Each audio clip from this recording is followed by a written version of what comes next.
සාදු සාදු බුදුරුවන වඳින්ටයි සාදු සාදු සදහම් නමදින්ටයි සාදු සාදු සංඝ රුවන වඳින්ටයි සාදු සාදු තෙරුවන් නමදින්ටයි ගෞතම මුනිදුගේ සරණ ලැබෙන්ටයි සම්බුදු බණ පද මට සිහිවෙන්ටයි ලෞතුරු සංඝ ගුණ සිහි කර ගන්ටයි ගෞතම සසුනේ පිහිට ලබන්ටයි වන්දිමි වන්දිමි බුදු සමිඳුන් වන්දිමි වන්දිමි වන්දිමි සිරි සදහම් වන්දිමි වන්දිමි වන්දිමි සංඝ රුවනද වන්දිමි වන්දිමි වන්දිමි මම තෙරුවන් වන්දිමි වන්දිමි වන්දිමි මම තෙරුවන් වන්දිමි වන්දිමි වන්දිමි මම තෙරුවන් වන්දිමි සාදු සාදු සාදු ගරුතර මහා සංඝරත්නයන් අවසරයි ශ්‍රද්ධාවන්ත පින්නතුනි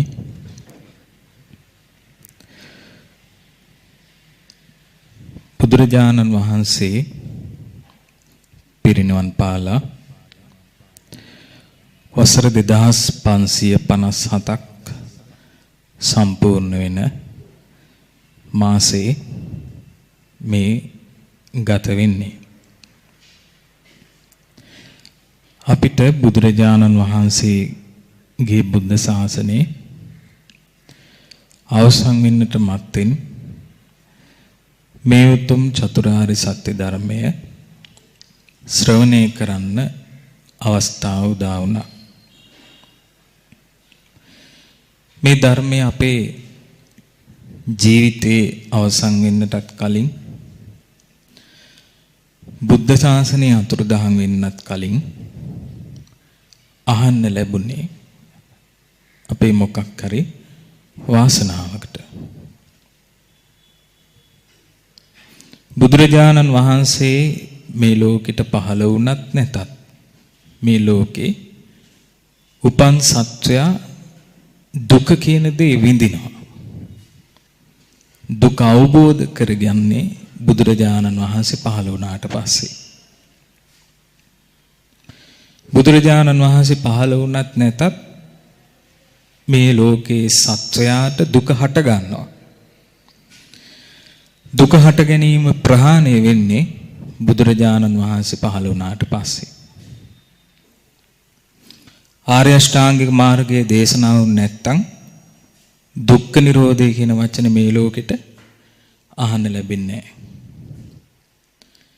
දුක නැති කරනවා කියලා කොච්චර ක්‍රම බිහි වුණත් ආර්ය අෂ්ටාංගික මාර්ගයේ නැත්තම් දුක්ඛ නිරෝධය සාක්ෂාත් කරගන්න බෑ. එතකොට දුක්ඛ නිරෝධය සාක්ෂාත් කරගන්නට ආර්ය අෂ්ටාංගික මාර්ගය පුරුදු පුහුණු කරන යුගය බිහි වෙන්නේ බුදුරජාණන් වහන්සේගේ පහළ වීමත් එක්ක. එතකොට අද අපිට ඒ වාසනාව උදා වෙලා තියෙනවා. ඒ තමයි අපි විඳින දුක අවබෝධ කරගෙන දුකේ හට ගැනීම ප්‍රහාණය කරන්නට. මේක පෙර සංසාරේ අපිට නොලැබුණු නිසා තමයි තවමත් අපි මේ සංසාරේ ගමන් කරන්නේ. අපි මේ ජීවිතේ උපදිනකොට සෝතාපන්න වෙලා ඉපදුනා නම් පෙර ජීවිතයක සෝතාපන්න වෙලා ඔන්න මේ ජීවිතේ ඉපදුනා නම් අන්න පෙර ජීවිතයක අපි දුක අවබෝධ කරගෙන තියෙනවා සත්‍ය ඥානයක් උපදවාගෙන. නමුත් අපිට බුදුරජාණන් වහන්සේගේ ධර්මයත් සෑහෙන කාලයකට පස්සේ නම් අහන්න ලැබුණේ. ජීවිතේ සෑහෙන කාලයක් සිල්පද කැඩෙමින් අකුසල් සිදුවෙමින් මේ ජීවිතේ ගත කළා නම් මිත්‍යා දෘෂ්ටි සමග මේ ජීවිතේ ගත කළා නම් ශ්‍රද්ධාවක් රහිතව මේ ජීවිතේ ගත කළා නම් අපි මේ ජීවිතේ ඉපදුනේ සෝතාපන්න වෙලා නෙමෙයි. එතකොට මේ බුද්ධ ශාසනේ මෙවන් බුද්ධ ශාසන පෙර සංසාරේ අපිට ලැබෙන්නේ නැති, මුණ ගැහෙන්නේ නැති. නිකන් හිතන්න අපි කාශ්‍යප බුද්ධ ශාසනේ ඉපදුණා. ඒ බුද්ධ ශාසනයේදී අපිට අහන්න ලැබුණා චතුරාර්ය සත්‍ය කියලා දෙයක් තියෙනවා අවබෝධ කළොත් සංසාරයෙන් නිදහස් වෙන්න පුළුවන් කියලා. අවබෝධ කරන්න මහන්සි ගන්න අයත් අපිට දකින්න ලැබෙනවා. ඒ අතරේ අපි කාශ්‍යප බුද්ධ ශාසනයේ තියෙන කාලේ චතුරාර්ය සත්‍ය අවබෝධ කරන එක ගැන ඉච්ඡර මහන්සි වෙන්නේ නැතුව සමහර විට පින් විතරක් කර කර හිටපු නිසා වෙන්නේ නැති අපි නැවත මිනිස් ලෝකෙට ආවේ හැබැයි ධර්මය අවබෝධ නොකර. ගෞතම බුද්ධ ශාසනයත් අපිට ලැබුණා. ගෞතම බුද්ධ ශාසනයේ චතුරාර්ය සත්‍ය අවබෝධ නොකර හිටියොත් සසරක දුක හැදෙන ජීවිතයක් හැදේවි. නමුත් සංසාරයක් තුල ගමන් කරන සත්වයින් ගෙන් ඒ සත්වයින්ට යහපත සලසන සත්වයින්ට වඳින්න පුදන්න පුළුවන් ජීවිතයක් නම් හැදෙන එකක් නෑ. දැන් බලන්න බිම්බිසාර රජතුමා සෝතාපන්න වුණා. හිරගෙදර හිටියත් අන්තිම කාලේ බිම්බිසාර රජතුමාට යම්කිසි පැහැදුණු සිතකින් ආහාර ටිකක් දුන්න කෙනෙක් හිටියානම් අපි හිතමු මේ බිසව හොර රහසේ ආහාර ගෙනාවා. ඒ ආහාර ගෙනල්ලා කන්න දුන්නේ කාටද? සෝතාපන්න ශ්‍රාවකෙක්ට. හිරකාරයෙක්ට නෙමෙයි. සෝතාපන්න ශ්‍රාවකයෙක්ට නම් ඒ සත්කාරය කළේ එතකොට යුතුයකමක් විදිහට ආහාර දුන්නත් මහත්ඵල මහානිසංසදායක පිනක් රැස් වෙනවා. මොකද ඒ ආහාරයේ පරිභෝජනය කරන්නේ සාමාන්‍ය කෙනෙක් නොවන නිසා. එතකොට ලෝකෙන් අනන්ත අප්‍රමාණ සත්කාර අරගෙන ජීවත් වෙන්නේ මේ සියලු දෙනාම. පොඩි කාලේ දෙමව්පියන්ගේ උපකාරයෙන් හැදෙනවා වැඩෙනවා. ඊළඟ වයසේදී ගුරුවරුන්ගේ උපකාරයෙන් දියුණු වෙනවා. ඊළඟට ඥාතීන් උපකාර කරනවා. සහෝදරයෝ උපකාර කරනවා. යාළුවෝ උපකාර කරනවා. අසල්වැසියන්ගේ උපකාර ලැබෙනවා. ඒ වුණාට ඒ උපකාර ලබන කෙනා ගුණධර්ම වලින් පිරිපුන් කෙනෙක් නෙවෙයි නම් ඒ උපකාර කරන පාර්ශ්වයට අපි කොහොමද යුතුයකම් ඉෂ්ට කරන්නේ? කොහොමද එයාට අවශ්‍ය කරන කලගුණ සැලකීම ලබා දෙන්නේ? ඒ මට්ටමට අපි දියුණු වෙන්න නම් අපි තුල ගුණධර්ම පිහිටා තිබිය යුතුයි. ඒ දේවල් ඉබේ සිද්ධ වෙන දේවල් නෙවෙයි. මේ බුද්ධ ශාසනයක් තුල යම් කිසි ගුණධර්ම කියලා දෙයක් පුරුදු පුහුණු කිරීමත් එක්ක සිද්ධ වෙන දෙයක්. බුදුරජාණන් වහන්සේ දේශනා කළා මේ ලෝකේ උපන් සත්වයා මේ දුක විඳිමින් දුක නිසා පීඩාවට පත් වෙමින් ඉන්න සත්වයා ඒ දුක අවබෝධ කරගන්නා ධර්මයේ ශ්‍රවණය කරන්නට බුදුරජාණන් වහන්සේ වෙතට පැමිණෙනවා කියලා. ඊළඟට නිරන්තරයෙන් නැවත නැවත දුක හට ගන්නවා. දුකේ කෙලවරක් නැහැ. නැවත නැවත දුක හට ගන්න ජීවිතයක් උරුම කරගන්න සත්වයා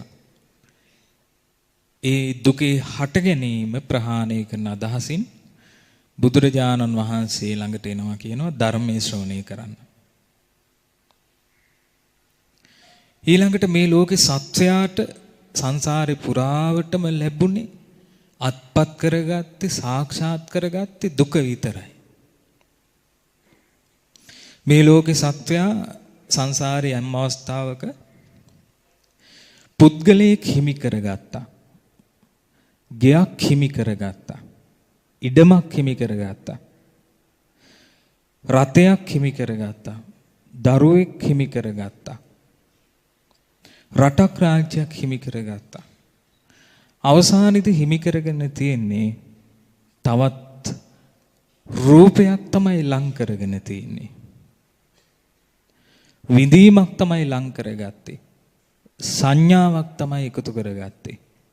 සංස්කාරයක් ගොඩනගා ගත්තේ. විඥානයක් තමයි සකස් වුනේ.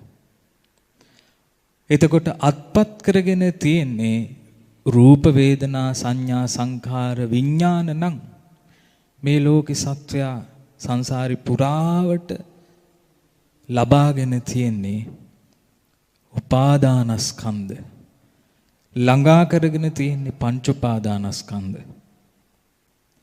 අත්පත් කරගත්තා කියලා ළඟ තිබිලා තියෙන්නේ පංච උපාදානස්කන්ධ නම් ලැබිලා තියෙන්නේ දුකමයි. ලැබුණු පුද්ගලයන් මරණයටපත් වුණා. ඇටසැකිලි ටික පස් වෙලා යද්දී මල්ම විතරක් කොච්චර තියන්නේ නැද්ද? කොයිතරම් ඒ වල දිහා බලාගෙන හඬන්නේ නැද්ද? ඊළඟට විඳීම් ලබාගත් සැප විඳීම් සතුට සොම්නස ඒ සියල්ල අහිමි වෙලා දුක් විඳ කොච්චර ඉඳලා තියෙනවද? උපාදානස්කන්ධ නම් සාක්ෂාත් කරන්නේ අපි ඒ ළඟා කරගෙන තියෙන්නේ සුළු මොහොතකින් අනිත්‍ය වෙලා යන අහිමි වෙලා යන පින පිඬක් තමයි අපි ළඟට අරන් තියෙන්නේ. සුළු මොහොතකින් ස්වභාවය වෙනස් වෙන දිය බුබුලක් තමයි ළඟට අරන් තියෙන්නේ. සත්‍ය අවබෝධ කරගන්න බැරුව හති වැටිලා වැටෙන මිරිඟුවක් පස්සේ තමයි අපි ගිහින් තියෙන්නේ. අරටුවක් හොයාගන්න බැරි කෙසෙල් වනයක් තමයි පතුරු ගහලා තියෙන්නේ. සත්‍ය අවබෝධයකින් තොරව මායාකාරයකට තමයි හසු වෙලා තියෙන්නේ. එතකොට මේ සියල්ල නම් සාක්ෂාත් උනේ සංසාරේ පුරාවට එනන් දුකම හිමි කරගෙන දුකම ලං කරගත්ත සත්වයාට දුක්ඛ නිරෝධේ සාක්ෂාත් කරන ධර්මය ශ්‍රවණය කිරීම පිණිස බුදුරජාණන් වහන්සේ වෙතට මේ ලෝකේ බුද්ධිමත් සත්වයා ප්‍රඥාවන්තයා ගමන් කරනවා. මොකද මෙයා තේරුම් ගන්නවා මට මුළු ජීවිත කාලෙම යමක් ලැබුණා නම් ඒ ලැබුණු සියල්ල අත්කරගත් සියල්ල අස්තිර වූ දේවල් කියලා. නිකන් හිතන්න කාලෙන් කාලෙට දැන් උපන් දිනේට කියලා ලැබෙන තෑගි තිබුණා. සමහර වෙලාවට අද අපි ළඟ තියෙන්නේ මීට අවුරුද්දකට දෙකකට කලින් ලැබුණු දේ විතරයි. මුල් කාලේ ලැබුණු දේවල් විනාශ වෙලා ගිහිල්ලා. අපිට කියලා සමහර අවස්ථාවල මේ මුදල් අතට ලැබෙන්නේ නැති. සතුටු වුණා අපිට යමක් ලැබුණා කියලා. කොයි දේවල් දැන් නැති වෙලා ගිහිල්ලා. අපිට කියලා ලොකු සතුටක් ඇති වෙන විදිහට සමහර යාළුවෝ මිත්‍රයෝ මුණ ගැහෙන්නේ නැති. අපේ ජීවිතේට විශේෂ කෙනෙක් ලැබුණා කියලා. හැබැයි කෝ ඒ සතුට, කෝ ඒ සිනහමුස මුහුණු, ඒ සියල්ල අනිත්‍ය වෙලා අස්තිර වෙලා ගියේ සංසාරේ පුරාවටම අපි ලබා ගත්තේ දුක නිසා. ඒ නිසා නිවන සාක්ෂාත් කර ගැනීම පිණිස බුදුරජාණන් වහන්සේ ළඟට යනවා. සංසාරේ පුරාම යම් දෙයක් පුරුදු පුහුණු කරා නම්, ප්‍රගුණ කරා නම්, මහන්සි අරගෙන යම් දෙයක් වීරියෙන් උත්සාහයෙන් දියුණු කරා නම්, ඒ දියුණු කරපු හැම දෙයක්ම කරගෙන යන අතරේදී දුක උරුම වෙලා තියෙනවා. දැන් ඉගෙන ගන්න මහන්සි වෙන අතරේදී දුක් විඳලා තියෙනවා. රැකියා කරන්න මහන්සි වෙන අතරේදී දුක් විඳලා තියෙනවා. එක්කෝ වචන වලින්, එහෙම නැත්නම් පහර කෑම් වලින්, කැපිලි කෙටිලි වලින් දුක් විඳලා තියෙනවා. ජීවිතේ ජීවත් කරවන්න උත්සාහ කරද්දී ලෙඩ රෝග වලින් දුක් විඳලා තියෙනවා. කාය ශක්තිය අවශ්‍ය වෙලාවට කායික අපහසුතාව වලින්, දුර්වලතා නිසා දුක් විඳලා තියෙනවා. අපි හිතමු ඔන්න දැන් අපිට යමක් කරන්න ඕනේ කයින්. පොළොව කොටන්න ඕනේ. ඒක අපි යම්කිසි කාලයක් ඇතුළත කරගන්න ඕනේ. නමුත් ඒ පොළොව කොටන්න හයිය නැහැ අපිට. දුක් විඳලා තියෙනවා. අන්න ඒ වගේ මේ දුක විතරක් උරුම වෙන ප්‍රතිපදාවන් අතරේ සැප උපදවා දෙන එකම ප්‍රතිපදාව ආර්ය අෂ්ටාංග මාර්ගයයි. ඒ ආර්ය අෂ්ටාංග මාර්ගය පිළිබඳව ශ්‍රවණය කරලා දුක නැති කරන ප්‍රතිපදාව සම්පූර්ණ කරන්න කැමති ශ්‍රාවකයා බුදුරජාණන් වහන්සේ සොයාගෙන යනවා. අන්න ඒ විදිහටයි මේ බුදුරජාණන් වහන්සේගේ ධර්මයේ ශ්‍රවණය කිරීම පිණිස ශ්‍රාවකයා ශාස්ත්‍රුන් වහන්සේට ලං වෙන්නේ. එහෙනම් අපි තේරුම් ගන්න ඕනේ මොන ආකාරයකින් අපි බුදුරජාණන් වහන්සේගේ ධර්මයට කිට්ටු වුණත් සැබෑ ලෙසින් මෙතන තිබිය යුත්තේ චතුරාර්ය සත්‍ය අවබෝධ කරනවා කියන අදහසයි. සැබෑ ලෙසින් මෙතන තිබිය යුත්තේ එක්ක දුක අවබෝධ කරනවා කියන අදහස. එහෙම නැත්නම් මේ තණ්හාව ප්‍රහාණය කරනවා කියන අදහස. එහෙම නැත්නම් දුක්ඛ නිරෝධය සාක්ෂාත් කරනවා කියන අදහස. එහෙම නැත්නම් ආර්ය අෂ්ටාංගික මාර්ගය පුරුදු පුහුණු කරනවා කියන අදහස. මෙන්න මේ අදහසත් එක්ක බුදුරජාණන් වහන්සේගේ ධර්මයේ ශ්‍රවණය කරන්න පෙළඹෙන ශ්‍රාවකයා ඒ නිවන් මාර්ගය අවබෝධ කරගන්න, සම්පූර්ණ කරගන්න වැඩපිළිවෙල පටන් ගන්න කෙනෙක් බවට පත් වෙනවා. දැන් බුදුරජාණන් වහන්සේ මේ චතුරාර්ය සත්‍ය ගැන දේශනා කළාට පස්සේ ධර්මයේ අවබෝධ නොවීම කෙනෙකුට තර්කානුකූලව තේරෙනවා. මේ ඉපදීම කියන්නේ දුකක්, වයසට යාම කියන්නේ දුකක්, මරණය කියන්නේ දුකක්, ලෙඩවීම කියන්නේ දුකක්, ප්‍රියයන්ගෙන් වෙන්වීම කියන්නේ දුක්ඛිත ස්වභාවයක්, අප්පිය සම්පයෝගය කියන්නේ දුක්ඛිත ස්වභාවයක්, කැමති දේ නොලැබී යාම දුකක්, පංච උපාදානස්කන්ධයත් ටිකක් නෝනින් විමසපු කෙනෙක්ට දුකක් කියන තේරෙයි. හැබැයි ඒ වුණාට තව මේ ශ්‍රාවකයා දුක අවබෝධ කරලා නැහැ.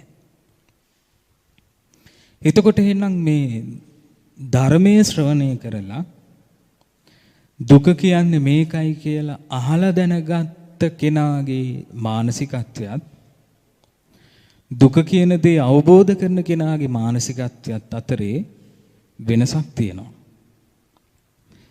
ඒ වෙනසක් තියෙනවා කියලා තේරුම් ගැනීමෙන් අපි තාම සම්පූර්ණ නැහැ කියලා අහලා දැනගත්ත කෙනාට අදහසක් ඇති කරගන්න පුළුවන්.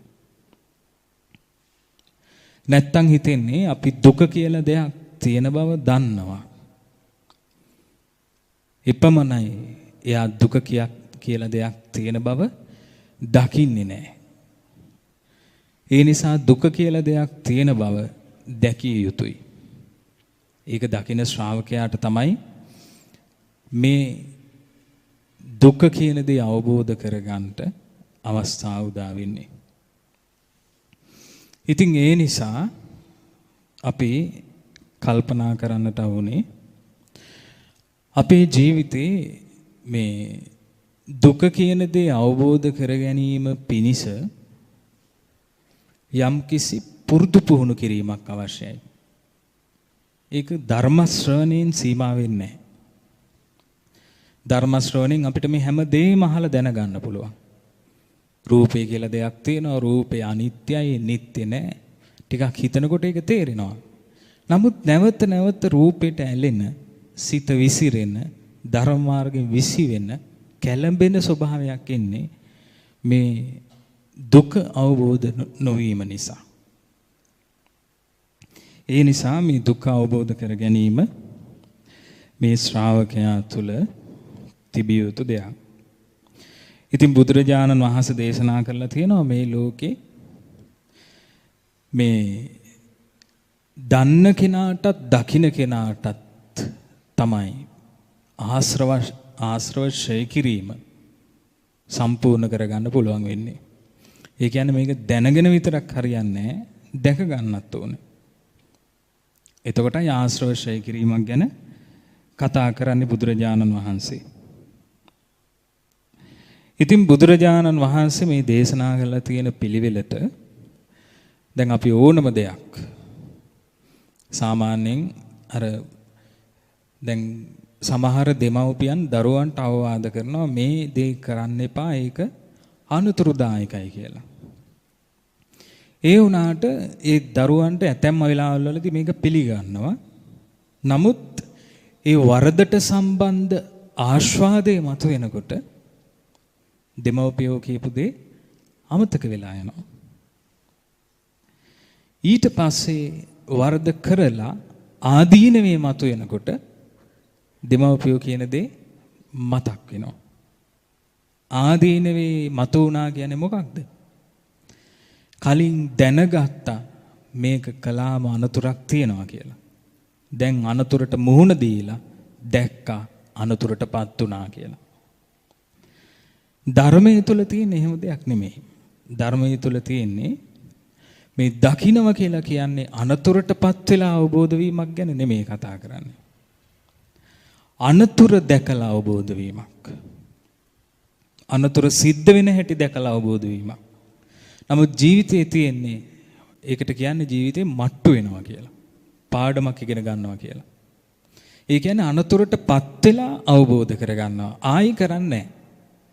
ඇයි මොකද මට්ටු වුණා. පාඩමක් ඉගෙන ගත්තා. ධර්මයේ තියෙන්නේ අනතුර සිද්ධ වෙන හැටි දැකලා. මට්ටු කිරීමක් ධර්මයේ නෑ. ධර්මයේ තියෙන්නේ අනතුර සිද්ධ වෙන හැටි දැකලා අනතුර සිද්ධ වෙන හැටි දැනගෙන අනතුරෙන් නිදහස් වීමක්. එතකොට මෙන්න මේ ක්‍රමයටයි දැනගන්න, දැක ගන්න කෙනාගේ සිත මෙහෙය වෙන්න අවශ්‍ය.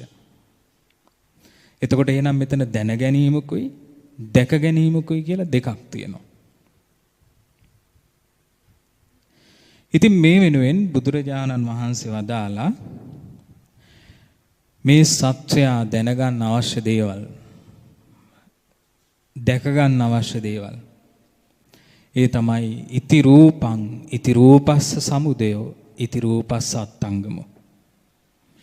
මේ තමයි රූපය, මේ තමයි රූපේ හට ගැනීම, මේ තමයි රූපේ නැති වී යාම. ඒක දැනගන්නත් ඕනේ, දැක ගන්නත් ඕනේ කිව්වා. ඊළඟට වේදනාව, මේ තමයි වේදනාව. මේ තමයි වේදනාවේ හට ගැනීම, මේ තමයි වේදනාවේ නැතිවීම. ඒ කියන්නේ දැන් එක වචනයකට, එක කාරණයකට ඒක විස්තර කරන ආකාර තුනකින්. මොකක්ද? මේ තමයි රූපය. ඒක තමයි පළවෙනි. ඒක දැනගන්න ඕනේ, දැක ගන්න ඕනේ, මේ තමයි රූපය කියලා. ඊළඟට මේ තමයි රූපේ හට ගැනීම කියලා දැනගන්න ඕනේ, දැක ගන්න ඕනේ. තුන්වෙනි එක තමයි මේ තමයි රූපේ නැති වී යාම. දැනගන්න ඕනේ, දැක ගන්න ඕනේ. එතකොට මේක ආදේශ වෙනවා රූප, වේදනා, සංඥා, සංකාර, විඥාන කියන පහට. මොකක්ද මේ පහ? රූප, වේදනා, සංඥා, සංඛාර, විඥාන. එතකොට මේ පහ අපි ගත්තොත් දැන් කෙනෙක්ට පුළුවන්කම තියෙනවා ගහක් දිහා බලනකොට ගහේ අතු ටික කොහොම එක තැනකට දානවා කොළත් එක්ක. කඳ වෙනම වෙන් කරනවා, මුල වෙනම කපනවා. එතකොට මුලයි කඳයි අතුයි කිව්වහම එතන කියවෙන්නේ මොකක් ගැනද? ගහ ගැන. කොමක් ගැනද කියවෙන්නේ? ගහ ගැන. අපි හිතමු දැන් මේ පුද්ගලයා මොකද කරන්නේ? මේ ඔක්කොම ගහේ තියෙන ස්වභාවයන් වල පොතු ටික එක තැනකට ගන්නවා. කොළ ටික වෙන් කරනවා. ඊළඟට එළය වෙන් කරනවා, අරටුව වෙන් කරනවා. ඊළඟට කෙඳි කෙඳි වගේ තියෙන මුල් වෙනම වෙන් කරනවා. දැන් මේ කෙඳි මුල්, එළය, අරටුව, පොතු, කොළ මේ ඔක්කොම ගැන කතා කළොත් ඒ කියවෙන්නේ මොකක් ගැනද? ගහ ගැන. ඒ කියවෙන්නේ ගහ ගැනමයි. අන්න ඒ වගේ මේ මම කියලා හිතාගෙන ඉන්න කෙනා ගැන කතා කරන්න පුළුවන් ආකාර කීපයක් බුදුරජාණන් වහන්සේ දේශනා කළා තියෙනවා. ඒකෙන් එකක් තමයි මේ රූප, වේදනා, සංඥා, සංඛාර, විඥාන කියන ක්‍රමය. එතකොට රූප, වේදනා, සංඥා, සංඛාර, විඥාන කියන කතාව ඇතුලේ මේ මම කියලා හිතාගෙන ඉන්න කෙනාගේ හැම දෙයක්ම ඒක ඇතුලේ තියෙනවා. ඒ නිසා මෙන්න මේ කාරණා පහ ආකාර තුනකින් දැනගන්න, දැකගන්න ශ්‍රාවකයා මේ දුක කියන දේ දැනගන්න, දැකගන්න ශ්‍රාවකෙක් බවට පත් වෙනවා. එතකොට වේදනාවට කොහොමද ඒක සිද්ධ වෙන්නේ? මේ තමයි වේදනාව කියලා දැනගන්නවා, දැකගන්නවා. මොකක්ද වේදනාව කියන්නේ? විඳීම්. සැප විඳිනවා, දුක් විඳිනවා. සැපත් නැති, දුකත් නැති දේවල් විඳ විඳ ඉන්න අවස්ථාවක් තියෙනවා.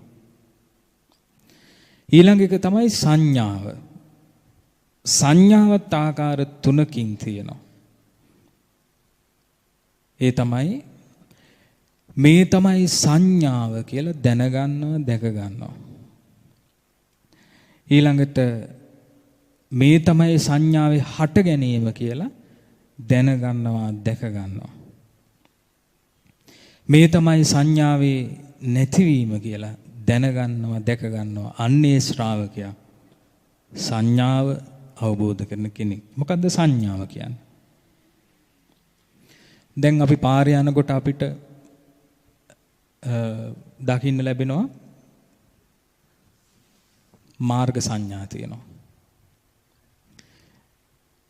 ඊළඟට මේ සංඥා ලාම්පු තියෙනවා. පාරයිනේ. රතු පාටට, කොළ පාටට, කහ පාටට. රතු පාට පත්තු වෙලා තියෙන වෙලාවට, රතු පාට ආලෝකය එන වෙලාවට අපි මොකද කරන්නේ? අපි දන්නව නවතින්න ඕනේ. කොළ පාට තියෙන වෙලාවට යන්න පුළුවන්. ඊළඟට කහ පාට තියෙන වෙලාවට ඒත් යන්න පුළුවන් නේ. කහ පාට, කොළ පාට, රතු පාට. මොකක්ද මේ පාට තුන? දැන් අපි ඒ වගේ තැනකට එනකොට ඒ වර්ණය දැක්ක ගමන් අපි හඳුන ගන්නවා රතු පාට කියලා. හඳුනගත්ත ගමන් අපි දැනගන්නේ මොකක්ද? නවතින්න ඕනේ. රතු පාට කියලා හඳුනගත්ත ගමන් විශේෂයෙන් අපි දැනගන්නවා දැන් මෙතන නවතින්න ඕනේ. හදිසියෙ හරි මේ ලයිට් එක දැක්කේ නැත්තම් දැක්කේ නැහැ කියන්නේ මොකක්ද? ඇසයි ඒ රූපයයි ඇසේ විඥානය එකතු වෙලා ස්පර්ශයක් හැදුන්නේ නැහැ. ඒ කියන්නේ දැක්කේ නැහැ. ස්පර්ශයක් නැහැ කියන්නේ ඒක වින්දෙත් නැහැ. ස්පර්ශයක් නැහැ කියන්නේ ඒක හඳුන ගන්න පුළුවන් වුණාද? බැරි වුණා. හඳුන ගන්න බැරි වුණා නම් දැනගනීද ඒක? දැනගත්තේ නැහැ. ඊට පස්සේ මොකද වෙන්නේ? වාහනේ දිගටම අරන් යනවා. ඒකට හේතුව දැනගැනීමක් සකස් වුණේ නැති නිසා. එහෙනම් මේ සංඥාව කියන්නේ ඒ වර්ණය හඳුන ගැනීමයි. ධර්මයේ තුලත් සංඥා විස්තර වෙන්නේ හඳුනා ගැනීම විදියට. ඒක විස්තර කරන්නේ නිල් පාට හඳුන ගන්නවා, සුදු පාට හඳුන ගන්නවා, කහ පාට හඳුන ගන්නවා කියලා තමයි කජ්ජනීය සූත්‍රේ මේ සංඥාව ගැන විස්තර කරන්නේ. එතකොට හඳුන ගන්නවා කියන එකත් සංඥාවත් ආකාර තුනකින් දැනගත යුතුයි, දැකගත යුතුයි. මේ තමයි සංඥාව කියලා දැනගන්න ඕනේ. ඒ තමයි මේ වර්ණ වශයෙන් මේ හඳුනා ගන්න එකයි සංඥාව කියලා දැනගන්නවා.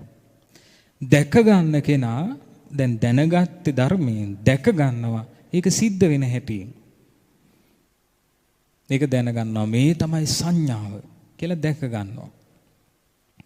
මේ තමයි සංඥාවේ හට ගැනීම කියලා ස්පර්ශය හට ගැනීමෙන් සංඥාව හට ගන්න හැටි දැනගන්නවා, දැක ගන්නවා. මේ තමයි සංඥාවේ නැතිවීම. ස්පර්ශ නැතිවීමෙන් සංඥාව නැති වෙන හැටි දැනගන්නවා, දැක ගන්නවා. ඊළඟ එක තමයි සංස්කාර.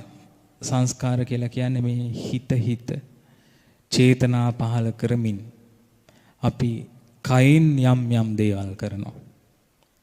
වචනයෙන් යම් දේවල් කරනවා. සිතෙන් යම් දේවල් හිතනවා චේතනා පහල කරමින්. එතකොට මේ යම් කිසි දෙයක් කරන්න කලින් සිත තුළ සිද්ධ වෙන ඒකට අනුරූප මෙහෙවීම, අනදීම, සංකල්ප ඇති කර ගැනීම, අන්නේ දේ තමයි චේතනාව කියලා කියන්නේ. එතකොට කයෙන් යමක් කරන්න කලින් සිත තුළින් සංකල්ප ගොඩනගාගෙන සිතමින් චේතනා පහල කර ගැනීම තමයි සංස්කාර. යමක් කතා කරන්න කලින් හිත තුළ ද්වේෂය මුල් කරගෙන, රාගය මුල් කරගෙන සිත තුළ ඒ වචනයට කතා කරන්න යොමු වෙන විදිහේ තල්ලුව ලබා දෙන්නේ චේතනාවෙන්. ඊළාට යම් දෙයක් හිත ඉන්න රාගයේ ඔස්සේ හෝ ද්වේෂයේ ඔස්සේ හිත ඉන්න සිත තුළින් ලබා දෙන තල්ලුව දෙන්නේ චේතනාවෙන්. අන්නේ චේතනාව තමයි සංස්කාරයේ බවට පත් වෙන්නේ. ඒ චේතනාව තමයි කර්මයේ බවට පත් වෙන්නේ. ඒ තල්ලුව හිතෙන් කයට දුන්න නැත්තම් කයින් ක්‍රියා කරන විදිහට සතා මැරෙනවා. හැබැයි හිතෙන් ඒ තල්ලුව කයට දීලා නැත්තම් කර්මයක් සකස් වෙන්නේ නැහැ. දැන් අපි ඇවිදගෙන යනකොට අපිට පෑගිලා කූඹියෙක් මැරෙනවා. හැබැයි හිතෙන් අපිට තල්ලුව දීලා කය අරන් ගිහින් කකුල උස්සලා කූඹියක් පාගන තත්ත්වයට හිත තල්ලු කරලා දැම්මේ නැති නිසා කය එතන කර්ම සකස් වෙන්නේ නැහැ. ඒ නිසා කයේ ක්‍රියාකාරීත්වයේ පිනිස අපේ මේ චේතනාත්මකව සිද්ධ වෙන තල්ලුව තමයි එතන සංස්කාරය වෙන්නේ. වචනේ ක්‍රියාව පිනිස හොඳ පැත්තට නරක පැත්තට චේතනාවෙන් සිද්ධ වෙන තල්ලුව තමයි සංස්කාරය වෙන්නේ. සිතේ ක්‍රියාව පිනිස ඒ කියන්නේ ආශාව, ද්වේෂය, මිත්‍යා දෘෂ්ටිය පිනිස චේතනාත්මකව සිදුවෙන තල්ලුව තමයි සංස්කාර වෙන්නේ. මෙන්න මේ සංස්කාර බුදුරජාණන් වහන්සේ උපමා කළේ කෙසෙල් වනයකට. කෙසෙල් වනයකට තමයි උපමා කළේ. ඒකට හේතුව තමයි දැන් කෙනෙක්ට පුටුවක් හදාගන්න අවශ්‍ය වෙලා එයා ලී හොයාගෙන යනවා. ලී හොයාගෙන ගියාට පස්සේ මෙයාට මුණ ගැහෙන්නේ කෙසෙල් වත්තක්. කෙසෙල් වත්තට ඇතුල් වෙන්නේ ලී ගැන අවබෝධයක් තියෙන කෙනෙක් නෙමෙයි. ඊළඟට පුටුවක් හදන්න අවශ්‍ය කරන ලී වර්ග ගැනවත් කෙසෙල් ගස් ගැනවත් මොකුත් ගැන අවබෝධයක් තියෙන කෙනෙක් නෙමෙයි. ඒක තමයි අනවබෝධයෙන් යුක්ත කෙනා. ඒ කියන්නේ සංස්කාර දන්නේ නැති, දකින්නේ නැති කෙනා. සංස්කාර දන්නේ නැති, දකින්නේ නැති කෙනා. ඒ කියන්නේ කෙසෙල් වනය ගැන දන්නේ නැති, ලී ගැන දන්නේ නැති, දකින්නේ නැති කෙනා තමයි කෙහෙල් වත්තට පැන්නේ. පැනලා මෙයා මොකද කරන්නේ? එක කෙහෙල් ගහක් කැපුවා. කපලා දැන් අර ලීරනකොට ලීරලා අර මැද තියෙන හයිය කොටස් ලෑල්ල විදිහට වෙන් කර ගන්නවා වගේ කෙසෙල් ගහේ පතුරු ටික අයින් කරා දැන් අරටුව හොයාගෙන. පතුරු අයින් කරගෙන යනකොට අවසානයේදී මෙයාට කිසිම අරටුවක් ඉතුරු වුණේ නැහැ. ඒ වුණාට තාම මෙයාට තියෙන්නේ අවබෝධයක්, ධනවබෝධයක්, අනවබෝධයක්. ඒ නිසා මොකද වෙන්නේ? දෙවෙනි කෙහෙල් ගහ ළඟට ගිහින් මේකේ හරි අරටුවක් ඇති කියලා හිතාගෙන ඒකත් පෙරලලා පොතු අරින්න පටන් ගන්නවා. අනවබෝධි නිසා. අවසානයේදී ඉතුරු වෙන්නේ කෙසෙල් පතුරු විතරයි, අරටු නැහැ. ඒකට හේතුව මේ සංස්කාර ගැන දන්නේ නැති, දකින්නේ නැති කෙනා අරටුව හොයාගෙන ගියේ සංස්කාරවල. සාරය හොයාගෙන ගියේ සංස්කාරවල. ඊළඟට ගන්න දෙයක් කියලා හිතාගෙන වැඩක් ඇති දෙයක් කරගන්න කියලා හොයාගෙන ගිහිල්ලා තියෙන්නේ සංස්කාර. සංස්කාර ඇතුලේ වැඩක් ගන්න පුළුවන් දේවල් කිසිම දෙයක් නැහැ. සංස්කාර ඇතුලේ තියෙන්නේ නිස්සාර දේවල්, හිස් දේවල්, නැසී වෙනසී යන දේවල්, අහිමි වෙන දේවල් සංස්කාර ඇතුලේ තියෙන්නේ. ඒ නිසා සංස්කාර තුල සාරයක් හොයාගන්න ලැබෙන්නේ නැහැ කෙනෙක්ට. චේතනාවෙන් තල්ලු කරලා කය හික්මවනවා නම්, කය හසුරවනවා නම්, අන්නේ හසුරවන්න උපකාර වෙන චේතනාවයි අපි සංස්කාර කියලා ඉගෙන ගත්තේ. එතකොට මේ චේතනාවේ සාරයක් නැහැ කියලා කියන්නේ කොහොමද? දැන් අපි ගත්තොත් චේතනාව හසුරුවලා අපි හිතමු අපි චේතනාව හසුරුවලා අපි මේ වාහනයක් ගන්නවා. චේතනාව හසුරුවලා ඒතර වාහනේ ගන්න මේ චේතනාව මුල්ම චේතනාව පහළුණු තැන ඉඳලා මුදල වෙන් කර ගන්නවා.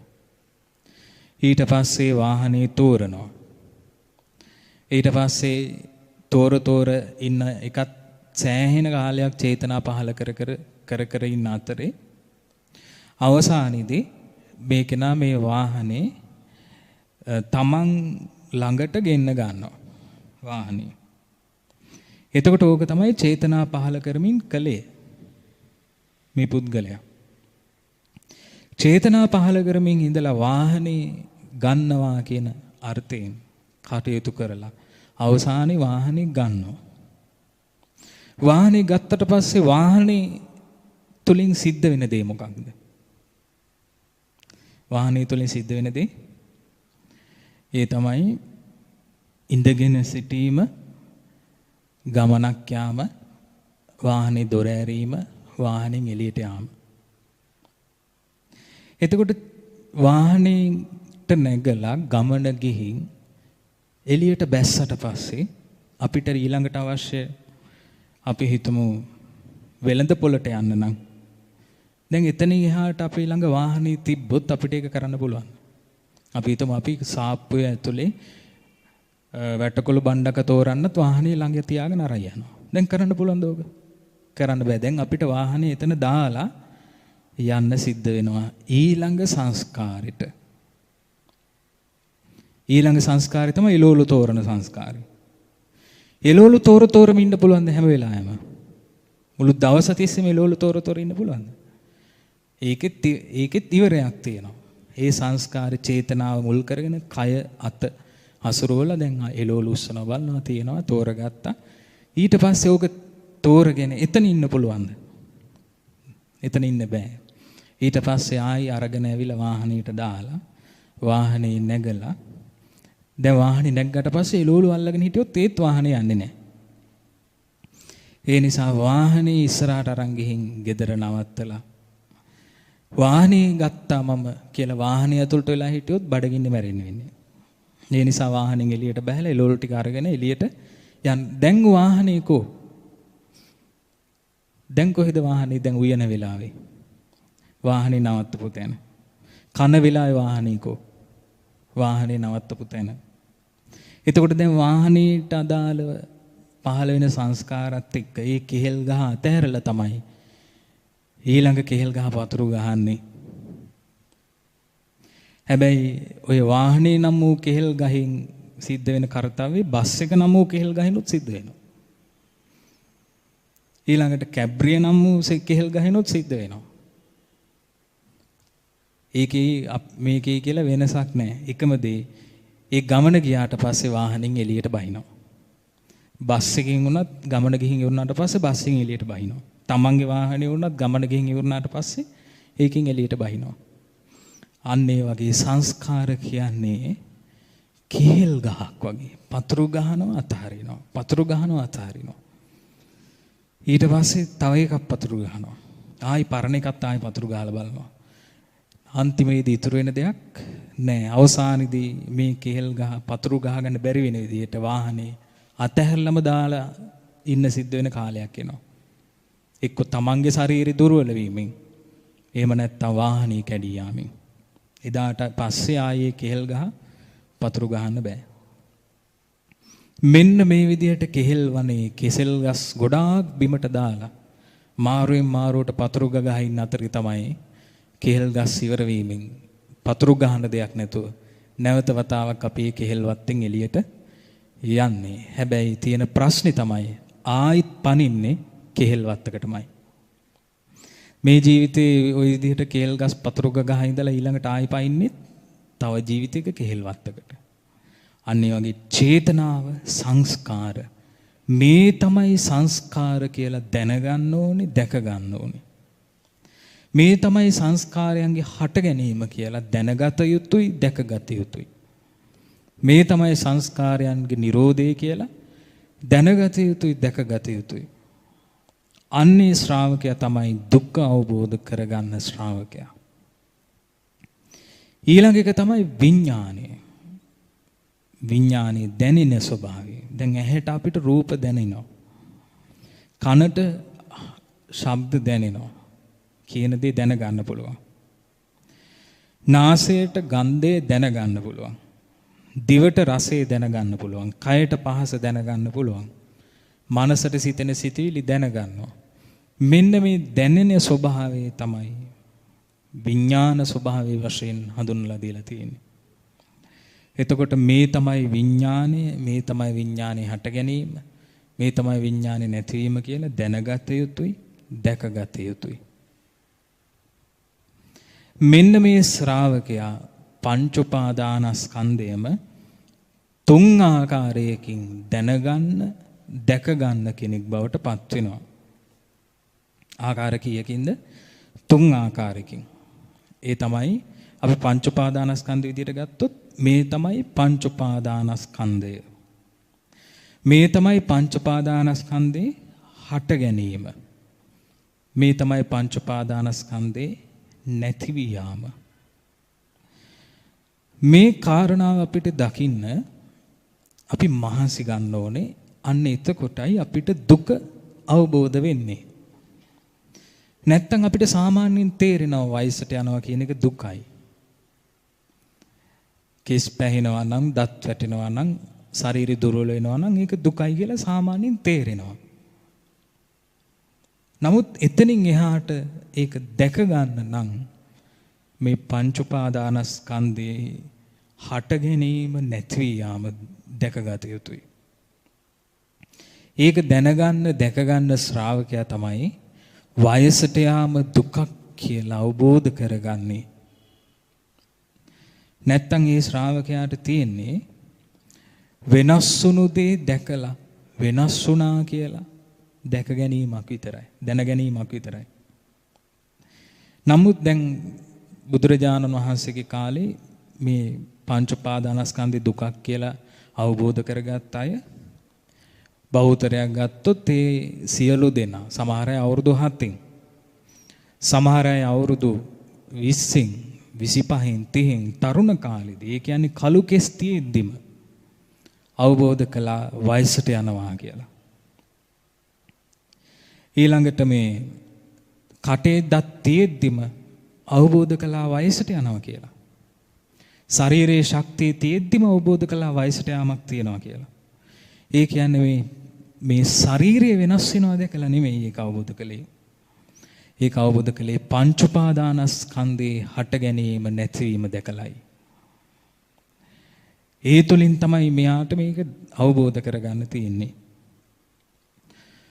දැන් අපිට නිින්ද ගියාට දැන් අපි S2 වහගෙන ඉන්න වෙලාවට අපිට S2කින් රූප පේන්නේ නැහැ. කන් දෙක වහගත්තට පස්සේ කන් දෙකට ශබ්ද ඇහෙන්නෙත් නැහැ. නාසයට ගඳ සුවඳ දැනෙන එක නාසය හරහා ගන්ධයක්, දුගන්ධයක්, සුගන්ධයක් දැනෙන එක නැවැත්තුවොත් ඒ ගන්ධය දැනෙන්නෙත් නැති ස්වභාවයක් නාසයෙන් හදා ගන්න පුළුවන්. දිවට උනත් අපි හිතමු රස දැනෙන්නේ නැති ස්වභාවයක් හදාගෙන කයෙත් පහස දැනෙන්නේ නැති ස්වභාවයක් හදාගෙන ඒ தත්ත්වයට අපේ ජීවිතේ වෙනස් කරගත්තොත් ඊට පස්සේ අපිට ඉතුරු වෙන දෙයක් තියෙනවා. ඒ තමයි මේ මානසික ස්වභාවය, සිතේ ස්වභාවය. නමුත් දැන් තියෙන්නේ පොඩි ප්‍රශ්නයක්. බුදුරජාණන් වහන්සේ වදාලා මේක හරියට එක කණුවක ගැට ගහලා තියෙනවා කිව්වා මේ වතුරේ ඉන්න සතෙක්ව, කිඹුලෙක්ව ගැට ගහලා තියෙනවා. අහසේ ඉන්න සතෙක්ව ගැට ගහලා තියෙනවා. ඊළඟ බල්ලෙක්ව ගැට ගහලා තියෙනවා, ගවයෙක්ව ගැට ගහලා තියෙනවා. මේ විදිහට සත්තු 6 දෙනෙක්ව එක කණුවක ගැට ගහලා තිබ්බොත් මේ සත්තු 6 දෙනා ගමන් කරන්නේ දිසා 6කට. දිසා 6කට ගමන් කරනකොට මේ මැද තියෙන කණුව කැළඹෙනවා. මැද තියෙන කණුව ඒ කණුවේ චලනය හැසිරීම අවබෝධ කරගන්න අමාරුයි. මොකද වතුරේ ඉන්න සතා කණුව වතුරට අදිනවා. ගහේ ඉන්න සතා ගහට අදිනවා. තුඹසක් ඇතුළේ ඉන්න සතා තුඹසට අදිනවා. අහසේ ඉන්න සතා අහසට අදිනවා. අන්න ඒ නිසා ධර්මය අවබෝධ කරන්න කැමති ශ්‍රාවකයා මෙන්න මේ 6 ආකාර ඇදීමක් තියෙන මේ ජීවිතේ මේ අදින සතාගානේ සංසුන් කරගෙන ඉන්න ඕනේ. අදින සතාගානේ සංසුන් කරගෙන එනකොට කැළඹිල්ල අඩුයි නම් අන්න ලේසියෙන් පුළුවන් කුඤ්ඤේ ගලවලා දාන්න. නැත්තම් කුඤ්ඤේ ඒ පැත්තට ඒ කණුවේ ඒ පැත්තට ඇදී යනකොට අපිට මුකුත් කරගන්න තේරෙන්නේ නැහැ. ඒ නිසා තමයි ඇස සංවර කරගන්න අවශ්‍ය. ඒ නිසා තමයි කන සංවර කරගන්න අවශ්‍ය. ඒ නිසා තමයි නාසය සංවර කරගන්න ඕනේ. ඒ නිසා තමයි දිවයි කයයි සංවර කරගන්න අවශ්‍ය වෙන්නේ. ඊට පස්සේ ඉතුරු වෙන්නේ මනස. මනසේ ස්වභාවය තමයි රිලෙවෙක් වගේ, වඳුරෙක් වගේ. එකක් අල්ලගෙන තව එකක් අතහරිනවා. ඒක අතහැරලා තව එකක් අල්ල ගන්නවා. එතකොට මේ තනින් තැනට මාරු වෙවි යන වඳුරා මේ සිත ඇසින් පරිස්සම් කරගත්තනම් ඇසට ඇදිලා යන්න බැරි වෙන විදිහට දැන් ඇසට සම්බන්ධ දේවල් අල්ල ගන්න බෑ මෙයාට. කනෙන් පරිස්සම් කරගත්තනම් දැන් කනට සම්බන්ධ ශබ්දයක් අල්ල ගන්න බෑ. නාසයෙන් පරිස්සම් කරගත්තනම් නාසයට අදාළ ගන්ධයක් අල්ල ගන්න බෑ. දිවෙන් පරිස්සම් කරගත්තනම් රසයක් අල්ල ගන්න බෑ. කයෙන් පරිස්සම් කරගත්තනම් සිත පහස අල්ලගන්නේ නෑ දැන්. දැන් මෙයාට අල්ලගන්න තැනක් නැත්තම් දැන් මේ සිත අපි ඇස කන නාසය දිවකය කියන මේ දේවල් මේ අනිත් පස් පොලකට අදින ඒ කැළඹිල්ලෙන් සංසිඳවලා තියෙන්නේ. දැන් සිත තනි වෙනවා. තනි වුණු සිත අල්ලගන්න ලේසි. තනි වුණු සිත යන්නේත් එක පැත්තකට. අල්ලගන්න තේකුත් නැත්තම් ඒ කියන්නේ ඇස කන ඒ කියන්නේ රූප, ශබ්ද, ගන්ධ, රස, පහස ඔස්සේ සිත දිව යන්නේ නැත්තම් සිත দমনය කරන්න බොහෝම පහසුයි. දැන් බලන්න අපි භාවනා කරනකොට අපි රූප බල බල ඉන්නවද? බාහිර ලෝකේ තියෙන රූප බල බල ඉන්නේ නැහැ. හැබැයි ඊළඟ ප්‍රශ්නේ තමයි බලපු රූපවල ඔස්සේ හිත දුවගෙන යනවා. ඒ නිසා බලපු රූප ඔස්සේ හිත දුවගෙන යන්නේ නැතුව හිත සංවර කරගන්නවා. තමන් බලපු රූප ඔස්සේ හිත දුවනවා නම් ඒ හිතට කියනවා වික්ඛිත්ත චිත්තය කියලා. විසිරුණු සිත. බාහිර රූප, ශබ්ද, ගන්ධ, රස, පහස එක්ක විසිරුණු සිත. ඒ නිසා රූපයට විසිරෙන්නේ නැතුව හිත සංසුන් කරගන්නවා. එතකොට හිත තියාගන්න තැනකුත් තියෙන්න ඕනේ. හිත තියාගන්න තැන තමයි කුසල නිමිත්ත. කුසල් අරමුණ. කුසල් අරමුණේ හිත තියාගෙන රූපයට යන්න නොදී තියාගන්න. ඊළඟට දැන් කන් දෙක තියනවා භාවනා කරද්දී ශබ්ද ඇහෙනවා. ශබ්ද අඩුම තැනකට ගියත් ආපු සද්දයකට හිත යනවා. කලින් ආපු සද්දයකට. සද්ද නැතිම තැනක හිටියත් කලින් ආපු හඬකට හිත යනවා නම් දැන් කුසල් අරමුණේ හිත තියාගෙන හඬට හිත යන්නේ නැතුව හිත සංසුන් කරගන්නවා. ඊළඟට ගන්ධයන් දැන් මේ අධික සුවඳ දැනෙන්නේ නැති තැනක නම් ඉන්නේ. ඒත් හිතෙන් කලින් දැනුණු සුවඳට හිත ඇදිලා යනවා. ඒ නිසා කුසල් අරමුණේ සිත රඳවගෙන සුවඳෙන් හිත නිදහස් කරගන්නවා. කෑම කකා නෙමෙයි භාවනා කරන්නේ. ඒ වුණාට කාපු රසයට හිත යනවා. මීට කලින් දැනුණු රසයට. ඒ නිසා කුසල් අරමුණේ හිත රඳවගෙන රසයට යන්නේ නැතුව පරිස්සම් කරගන්නවා. කයට පහසක් විඳ විඳ නෙමෙයි භාවනා කරන්නේ. නමුත් කලින් විඳපු කාම පහසකට හිත යන්න පුළුවන්.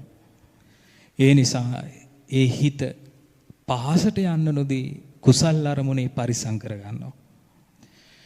මේ විදිහට කාලයක් කරගෙන යනකොට අර හීලෑ වෙන සත්වෙක් වගේ, දමනය වෙන සත්වෙක් වගේ මේ සතාට කාලයක් යනකොට රූපයට ඇදී යන්න හිතෙන්නේ නැහැ.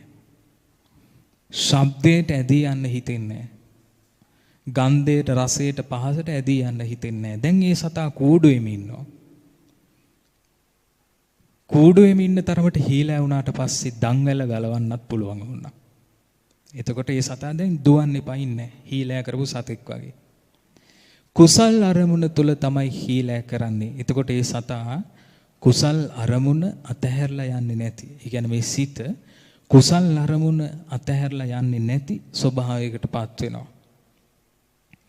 අන්නේ සිත තමයි කුසල් අරමුණ තුල සංසිඳුණු සිත. කුසල් අරමුණ තුල කැළඹීමක් නැති සිත. කුසල් අරමුණ තුල එකඟ වුණු සිත. කුසල් අරමුණ තුල එකඟ වෙන සිතට තමයි සමාධිය කියන්නේ. සමාධිය කියන්නේ කොමකටද? කුසල් අරමුණ තුල එකඟ වෙන සිතට. එතකොට මේ සිත කුසල් අරමුණක එකඟ කරනවා කියන එක යථාර්ථයක්. කරන්න පුළුවන් දෙයක්. ඒක කෙරෙන්නේ රූපය ඔස්සේ යන්න දෙන්නේ නැතුව, ශබ්දය ඔස්සේ, ගන්ධය ඔස්සේ, රස පහස ඔස්සේ දුවන්න දෙන්නේ නැතිව කාලයක් দমনය කරගෙන කුසලයට හුරු කරනවා. කුසලයට හුරු කිරීමෙන් තමයි ඒක කරන්න තියෙන්නේ. එතකොට මේ විදිහට කරනකොට ඒ සිත කුසලයේ තුල দমনය වෙනවා.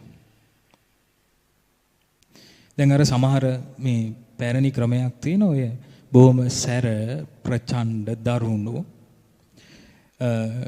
බොහොම මේ සත්තු පවා ආහාරයට අරගෙන ලේ පවා බිබී ඉන්න සමහර අමනුෂ්‍යව අරගෙන මේ බෝතලයකට දාලා මීපැණි පුරවලා වහලා තියෙනවා. එතකොට මීපැණි එක්ක තමයි මේ අමනුෂ්‍යයට ජීවත් වෙන්න වෙන්නේ. සමහරලාට අවුරුදු 10 ගාණක් 100 ගාණක් මීපැණිත් එක්ක ඉන්නේ. මෙහෙම ඉන්නකොට සිද්ධ වෙන දේ තමයි අර මීපැණි කියන්නේ කර්කස දෙයක් නෙමෙයි. අමිහිරි දෙයක් නෙමෙයි. මීපැණිත් එක්ක වාසය කරද්දී අර සත්වයාගේ සිතේ ස්වභාවයත් වෙනස් වෙලා দমনයකටපත් වෙනවා. අන්න ඒ වගේ මේ අපි ගත්තොත් මේ සිත කුසල් අරමුණ තුල එකඟ කරවලා සංසිඳවලා দমনයකටපත් කිරීමෙන් සිතේ සමාධියක් උපදිනවා නම් අන්නේ සමාධිය තමයි අපිට උපකාරී වෙන්නේ දුක අවබෝධ කර ගැනීම පිණිස. මොකද මේ වෙලාවේ දැන් සාමාන්‍ය දෙයක් හිතන්න ගත්තත්, කල්පනා කරන්න ගත්තත් හිත යනවා නම් රූපයක් ඔස්සේ. ඊට පස්සේ අපි කල්පනා කර කර හිටපු දේ අපිටම අමතක වෙලා. හිත යනවා නම් පහසක් ඔස්සේ කල්පනා කර කර හිටපු දේ අමතක වෙලා. කල්පනා කිරීමවත් කරන්න බැරි නම් අපි හිතමු අපේ ජීවිතේ විසඳ ගන්න ඕනේ ප්‍රශ්නයක්. එහෙම නැත්නම් ගැටලුවක්. ඒකවත් හිතන්න බැරි නම් මේ රූප, ශබ්ද, ගන්ධ, රස, පහසට හිත යද්දී එතකොට අපිට පංච උපාදානස්කන්ධය අවබෝධ කර ගැනීම කොහොමත් අමාරුයි. ඒ නිසා තමයි සිත මේ කුසල් අරමුණක් තුළ සංසිඳව ගන්න තියෙන්නේ. ඒ කුසල් අරමුණ විය යුත්තේ රාගයක් ඇති නොවන, ද්වේෂයක් ඇති නොවන, මෝහයක් ඇති නොවන අරමුණක්. රාගයක් ඇති නොවන, ද්වේෂයක් ඇති නොවන, මෝහයක් ඇති නොවන අරමුණක් තමයි ආනාපාන සතිය. රාග, ද්වේෂ, මෝහ ඇති නොවන අරමුණක් තමයි ඉරියාපතේ. රාග, ද්වේෂ, මෝහ ඇති නොවන කුසල් අරමුණක් තමයි සති සම්පජාඤ්ඤය. රාග, ද්වේෂ, මෝහ ඇති නොවන කුසල් අරමුණක් ධාතු මනසිකාරේ, අසුභ භාවනාව, නවසීවිතිකේ, සතර සතිපට්ඨානෙම අයිති රාග, ද්වේෂ, මෝහ ඇති නොවන කුසල් අරමුණු වලට. එවන් වූ කුසල් අරමුණක හිත තියාගෙන හිත රූපයෙන්, ශබ්දයෙන්, රසයෙන්, ගන්ධයෙන්, පහසින් පරිස්සම් කර ගන්නවා, දුවන්න දෙන්නේ නැතුව. විසිරෙන්න නොදී. ඊළඟ ප්‍රශ්නේ තමයි විසිරෙන්නට නොදී හිත පරිස්සම් කර ගන්නකොට, දැන් සතෙක් වුණත් කූඩුවට දාලා ඉන්නකොට මේ සතාට එළියට යන්න බැරි වෙද්දී ඊළඟට වෙන දේ තමයි මේ සතා කන්නේ නැතුව, බොන්නේ නැතුව, මේ නිද්‍රාශීලීව, කම්මැලි වෙලා, එපා වෙලා වගේ ඉන්නවා. ආමත් වෙලා ගිහින්. එහෙම හිටියොත් එතකොටත් වෙන්නේ මේ සතාව අපිට අහිමි වෙලා යනවා. দমনය කරගන්න ලැබෙන්නේ නැහැ. ඒ නිසා සතාව අවදියෙන් තියන්න ඕනේ. ප්‍රබෝධමත්ව තියන්න ඕනේ. ඒ නිසා එළියට විසිරෙන එකෙන් පරිසම් කරගන්නවා වගේම ඇතුළට හැකිලෙන එකිනුත් පරිසම් කරගන්න ඕනේ. ඇතුළට හැකිලෙන්නේ සිත මේ විදිහට තනි කරගත්ත ගමන් තීන මිද්දට යනවා. කුසීත භාවයට යනවා. ඊට පස්සේ වෙන්නේ එක්ක නිදා ගන්නවා, එක්ක කම්මැලිකමේ ඉන්නවා. දැන් බලන්න, දැන් හිතන්න දෙයක්වත් නැතුව, කරන්න වැඩකුත් නැතුව ඉන්නකොට හිත නිකම්ම බර වෙන්නේ නිදා ගන්න. කම්මැලිකමට. ඒ මොකද කරන්න දෙයක්වත් නැහැ, හිතන්න දෙයක්වත් නැහැ, මොකුත් හිතෙන්නෙත් නැහැ. මොකුත් කරගන්නත් බැරි වෙනකොට බොහොම ලේසියෙන් ඇතුළට හැකිලෙනවා, එළියට විසිරෙන්නේ නැත්තම්. ඒ නිසා ඇතුළට හැකිලෙන්න නොදී, නින්දට අලසකමට යන්න නොදී, එතනත් පරිස්සම් කරගෙන තට්ටු කර කර මේ සතා අවදි කරන් තියාගෙන ඉන්න ඕනේ. කාලයක් යනකොට මේ සතා ඇතුළට හැකිලෙන්නෙත් නැති, එළියට විසිරෙන්නෙත් නැති. හොඳට අවදියෙන් සිටින ප්‍රබෝධමත් සිතක් විදිහට මේ සිත দমনය වෙනවා. අන්න එතෙන්ට යනකම් අපි මේ සිත අරගෙන ඉන්න අවශ්‍යයි.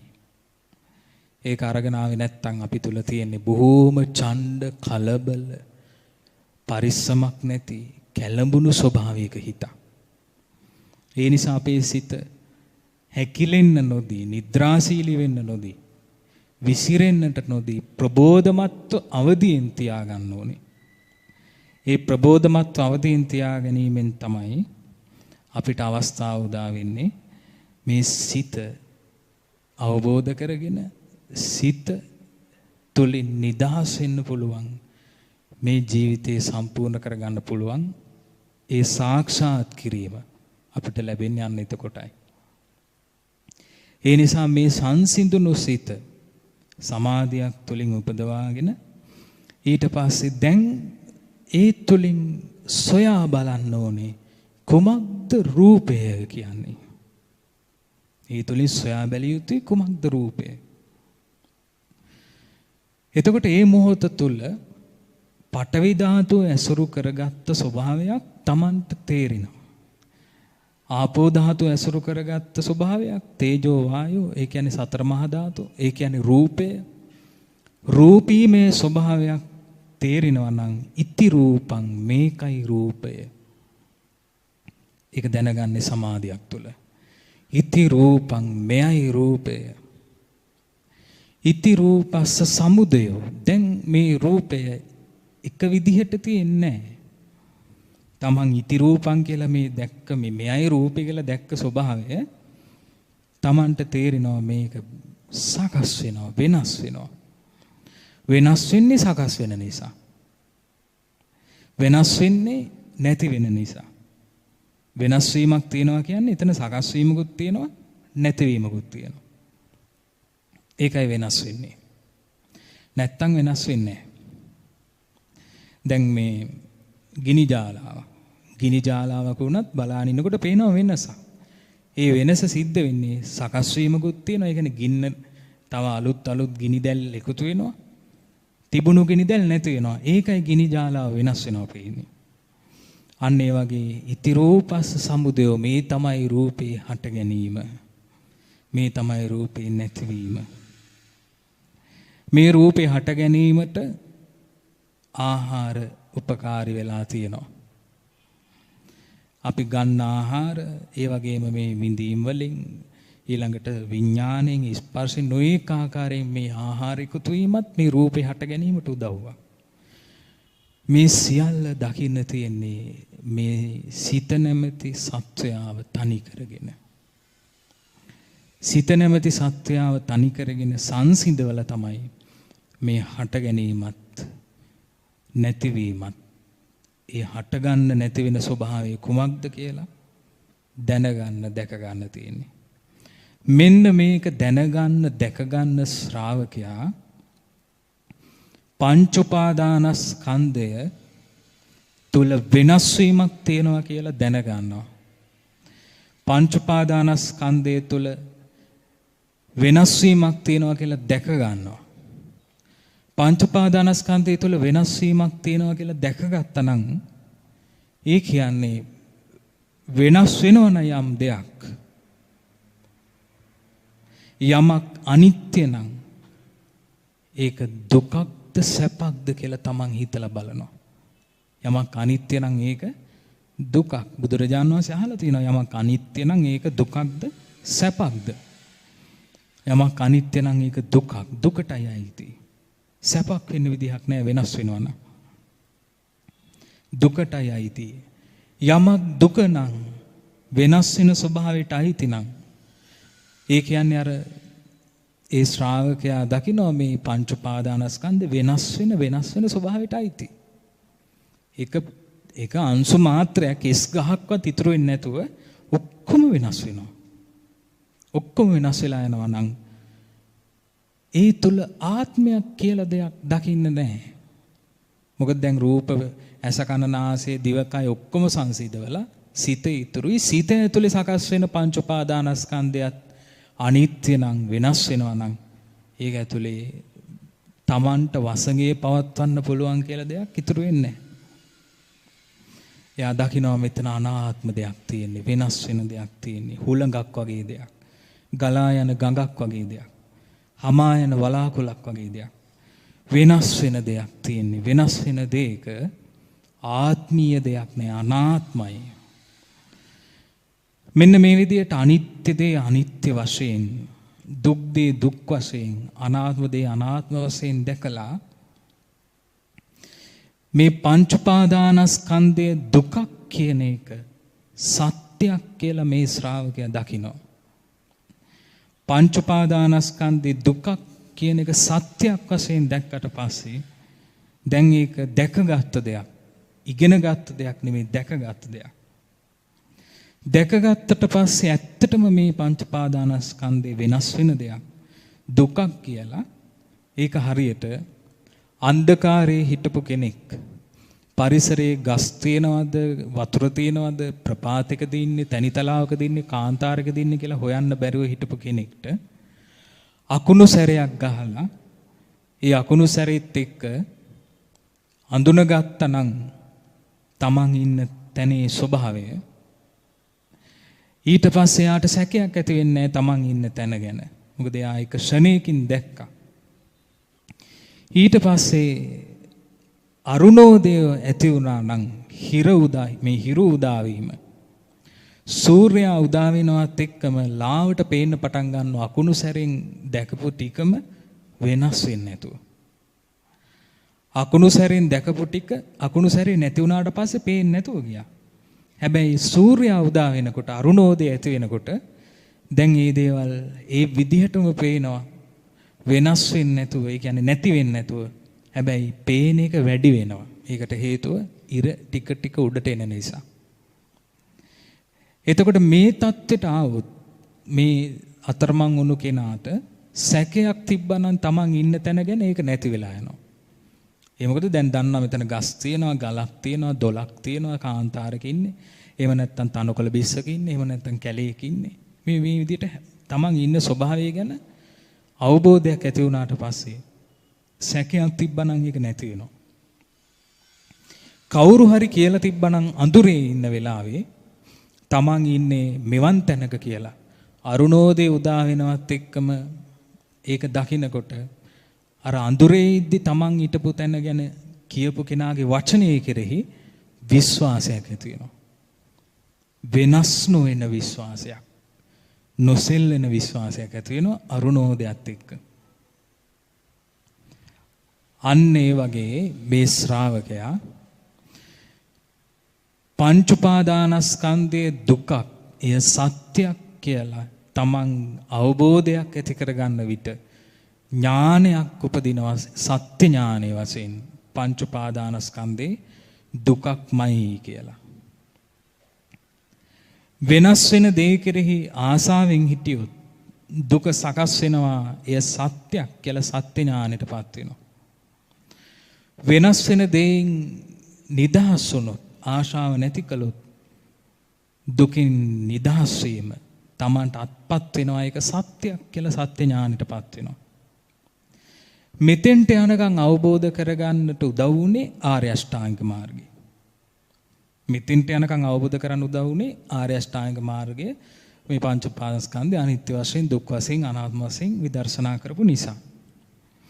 එතකොට ඒ ආර්ය අෂ්ටාංගික මාර්ගයම තමයි ඊතුරු ටිකත් සම්පූර්ණ කරන්න තියෙන්නේ. දැන් මාර්ගය ගැනවත් සැකයක් නැහැ.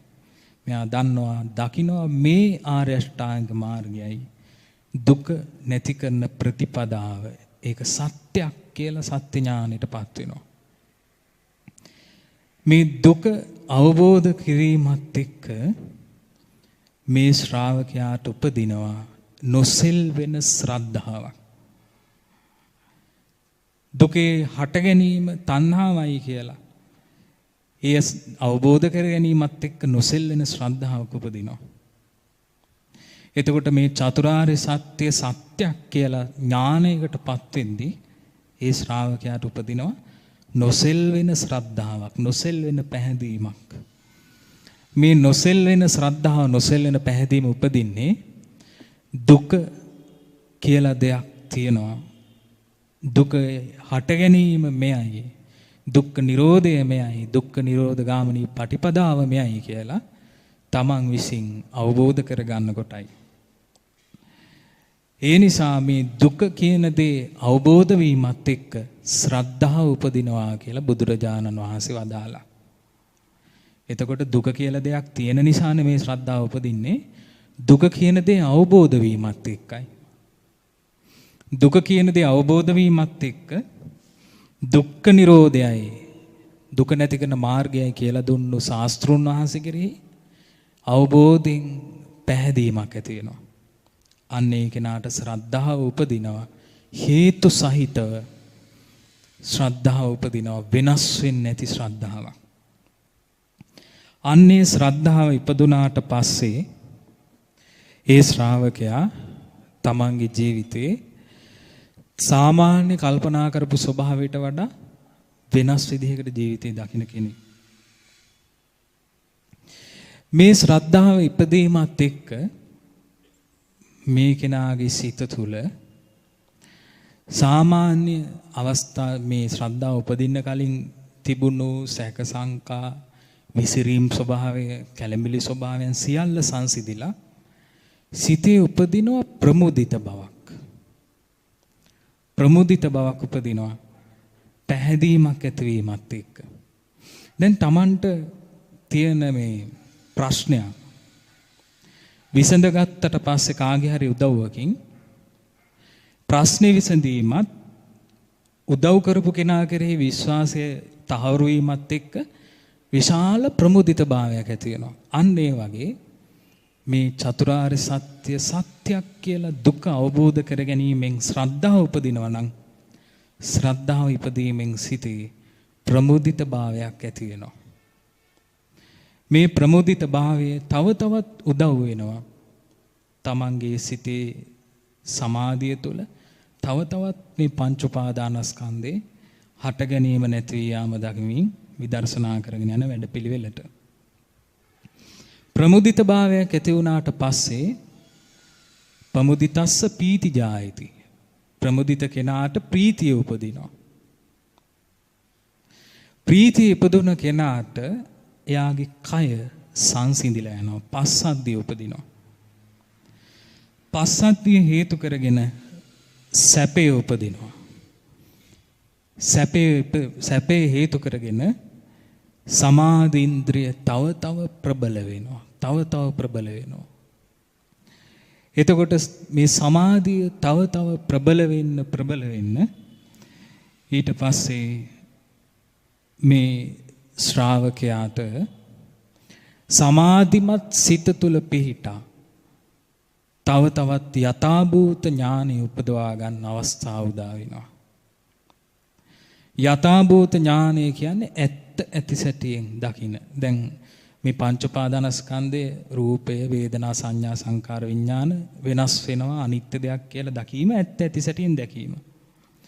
යථාභූත ඥානය තව තව ප්‍රගුණ වෙද්දී ප්‍රකට වෙද්දී පරිපූර්ණ වේගෙන යනකොට ඊට පස්සේ අවබෝධයෙන් මේ පංච උපාදානස්කන්ධයට කලකිරෙන හිතක් ඇති වෙනවා. සිත ඇතුලේ නිබ්බිදා උපදිනවා. අවබෝධයෙන් කලකිරෙන සිත තුල විරාගය ඇති වෙනවා. නොයල්ම ඇති වෙනවා. විරාගයටපත් වුණු සිත තුල විමුක්තිය ඇති වෙනවා. විමුක්තිය කියලා කියන්නේ ආශ්‍රවයන් ඡය වීමයි. එතකොට ආශ්‍රවයන් ඡය වීම දක්වාම ශ්‍රද්ධාවන්ත ශ්‍රාවකයා ප්‍රමුදිතභාවය, පීතිය, පස්සද්ධිය, සැපය, සමාධිය, යථාභූත ඥානය, අවබෝධයෙන් කලකිරීම, විරාගය, විමුක්තිය කියන මේ සියලු ගුණධර්ම අනුපිළිවෙලින් පුරුදු පුහුණු කරලා අවසානයේ ආර්ය අෂ්ටාංග මාර්ගය සම්පූර්ණයෙන්ම ප්‍රගුණ කරලා අවසන් වෙන්නේ අර චතුරාර්ය සත්‍ය ධර්මය සත්‍යයක් කියලා දැකපු ඒ අවස්ථාවෙන් ලැබුණු උපකාරයත් එක්කයි. එතකොට බුදුරජාණන් වහන්සේ වදාළ බොහොම සුන්දර දේශනාවක් සංයුක්ත නිකායේ දෙවනි කොටසේ උපනිෂ කියන සූත්‍රයේ ඒ දේශනාවේ තමයි මේ කාරණා සියල්ල අඩංගු වෙන්නේ. මේ දේශනාවේදී බුදුරජාණන් වහන්සේ වදාලා මේ ලෝකේ සත්‍යයට අරහත්ත්වය, විමුක්තිය කියන මේ නිදහස, නිවන උපදින්නේ හේතු සහිතවයි කිව්වා. නිවන උපදින හේතුව තමයි නොඇලීම ඇතිවීම. විරාගය තමයි නිවනට හේතුව. විරාගයට හේතුව තමයි අවබෝධයෙන්ම කලකිරීම. අවබෝධයෙන්ම කලකිරීමට හේතුව තමයි මේ යථාභූත ඥාන දර්ශනය ඇතිවීම. ඒ කියන්නේ ඇත්ත ඇති සැටියෙන්ම දකිනවා මෙතන තියෙන්නේ රූපයක්, ඉති රූපං, ඉති වේදනා, මෙතන තියෙන වේදනාවක්, මෙතන තියෙන සංඥාවක්, මෙතන තියෙන සංඛාර, මෙතන තියෙන විඥාන. මේ තමයි රූපේ, වේදනාවේ, සංඥාවේ, සංඛාර, විඥානේ හට ගැනීම. මේ තමයි නැතිවීම. යථාභූත ඥාන දර්ශනය ඇති වෙනකොට අවබෝධයෙන් කලකිරෙනවා. ඒ නිසා අවබෝධයෙන් කලකිරීමට හේතුව යථාභූත ඥාන දර්ශනය. යථාභූත ඥාන දර්ශනය ඇති වෙන්න හේතුව සමාධිය ඉපදීම. සමාධිය ඉපදුනේ නැත්තම් ඒක වෙන්නේ නැහැ. සමාධිය ඇති වෙන්න හේතුව තමයි මේ කායික සැපයක්, නිරාමිස සුවයක් පවත්වාගෙන යන්න පුළුවන් වීම. නිරාමිස සුවයේ උදව්වෙන් තමයි සමාධිමත් සිතක් ඇති වුනේ. ඊළඟට නිරාමිස සුවයක් ඇති වුනේ කය සංසිඳීම නිසා, පස්සද්ධිය නිසා. පස්සද්ධියක්, කය සංසිඳීමක්, සැහැල්ලුවක් ඇති උනේ ප්‍රීතිය නිසා. ප්‍රීතිය ඇති උනේ ප්‍රමුදිත භාවය, ප්‍රබෝධමත් සිත නිසා. සිත ප්‍රබෝධමත් උනේ ශ්‍රද්ධාව නිසා. ශ්‍රද්ධාව ඇති උනේ දුක කියලා දෙයක් තියෙන බව අවබෝධ වීමත් එක්කයි. දුක කියලා දෙයක් තියෙන බව අවබෝධ නොවන තාක්කල්, අඩුතරමින් දන්නෙත් නැති තාක්කල් ඒ පුද්ගලයාට ශ්‍රද්ධාවක් නැහැ. බුදුරජාණන් වහන්සේට බනින්න පුළුවන්, ධර්මයට බනිනවා, සංඝයාට බනිනවා. දුක කියලා දෙයක් තියෙන බව දැනගන්න, දැකගන්න කෙනා, ඒ කෙනා තුළ මේ තමන්ගේ ජීවිතේ සාමාන්‍ය මට්ටමේ ඉඳලා වෙනස් නොවන මට්ටම දක්වාම ශ්‍රද්ධාව ඇති වෙන ස්වභාවයක් තියෙනවා. එතකොට මේ දුක කියන දේ තමන්ට අවබෝධ කරගන්න ලැබෙන්නේ දුකේ හට ගන්නා ස්වභාවය අවබෝධ වීමත් එක්කයි. හට ගන්නා ස්වභාවයක් තියෙනවා කියන්නේ ඒ තුල තියෙනවා නැසී වෙනසී යන ස්වභාවයක්, වෙනස් වෙන ස්වභාවයක්. දුක කියන්නේ හටගන්නේ නැති, ඉපදීමක් නැති දෙයක් නම්, ඉපදීමක් නැති දෙයක් නම් පංච උපාදානස්කන්ධය කියන්නේ, එහෙනම් ඒකේ දුකක් නැහැ. පංච උපාදානස්කන්ධය කියන්නේ ඉපදෙන දෙයක් නිසා තමයි දුකක් ඇති වෙලා තියෙන්නේ. මොකද ඉපදෙන දේ තමයි වෙනස් වෙන්නේ, නැති වෙන්නේ. ඒ නිසා මේ දුක කියන දේ අවබෝධ කරන්නේ පංච උපාදානස්කන්ධයේ ඉපදෙන ස්වභාවයටයි කියලා තේරුම් යාමත් එක්ක, අවබෝධ වීමත් එක්ක. ඊළඟට මේ පංච උපාදානස්කන්ධයේ ඉපදෙන ස්වභාවයටයි කියලා අවබෝධ වෙන්නේ පංච උපාදානස්කන්ධයට කාම භවයක පිහිටන්න පුළුවන් කියලා අවබෝධ වීමෙන්, රූප භවයක පිහිටන්න පුළුවන් කියලා අවබෝධ වීමෙන්, අරූප භවයක පිහිටන්න පුළුවන් කියලා අවබෝධ වීමෙන්, පංච උපාදානස්කන්ධයට භවයක පිහිටන්න පුළුවන් කියලා මේ විදිහක් තිබුණ නැත්තම්, කිසිම භවයක පංච උපාදානස්කන්ධෙ පිහිටන්නේ නැත්තම්, හරියට දැන් අපි ගත්තොත් මේ නෙළුම් කොළයක අපි දන්නවා ස්ථිරවම මේ වතුර බිඳුවක් තැවරෙන්නේ නැහැ, රැඳෙන්නේ නැහැ. අන්න ඒ වගේ මේ පංච උපාදානස්කන්ධේ භවයක පිහිටන්නේ නැත්තම් එහෙනම් ඉපදීමක් නැහැ, දුකක් නැහැ. නමුත් භවයක පිහිටන ස්වභාවයක් තියෙන නිසා පංච උපාදානස්කන්ධය උපදිනවා. භවයක පිහිටන්නේ කුමක් නිසාද? භවයට බන්ධනයක් තියෙන නිසා. භවයට බන්ධනේ හැදෙන්නේ පංච උපාදානස්කන්ධයට බැඳෙන නිසා. පංච උපාදානස්කන්ධේ කෙරෙහි උපාදානයක් තිබුණොත් තමයි පංච උපාදානස්කන්ධෙ ගිහින් භවයක පිහිටන්නේ. උපාදානයක් ඇති වෙන්නේ පංච උපාදානස්කන්ධය කෙරෙහි තණ්හාව තිබීමෙන්. රූප වේදනා සංඥා සංකාර විඥාන කෙරෙහි තණ්හාව තිබීමෙන් තමයි උපාදාන ඇති වෙන්නේ. තණ්හාව ඉපදුනේ මේ උපාදානස්කන්ධත් එක්ක සැප විඳීමක්, දුක් විඳීමක්, සැප දුක් රහිත විඳීමක් ගැන කතා කරන්න පුළුවන් නිසා. සැප විඳීමක්, දුක් විඳීමක්, සැප දුක් රහිත විඳීමක් ගැන කතා කරන්න පුළුවන් උනේ ස්පර්ශයක් ගැන මේ උපාදානස්කන්ධය තුල කතා කරන්න පුළුවන් වුණු නිසා. ස්පර්ශයක් ගැන කතා කරන්න පුළුවන් උනේ මේ තුල නාම රූප ක්‍රියාකාරීත්වයක් තිබුණු නිසා. නාම රූප ගැන කතා කරන්න පුළුවන් උනේ විඥානයේ ක්‍රියාකාරීත්වයක් තිබුණු නිසා. විඥානයේ ක්‍රියාකාරීත්වය කතා කරන්න පුළුවන් උනේ සංඛාරවල ක්‍රියාකාරීත්වයක් තිබුණු නිසා. සංස්කාරවල ක්‍රියාකාරීත්වයක් ගැන පැවතියේ අවිද්‍යාව තිබුණු නිසා.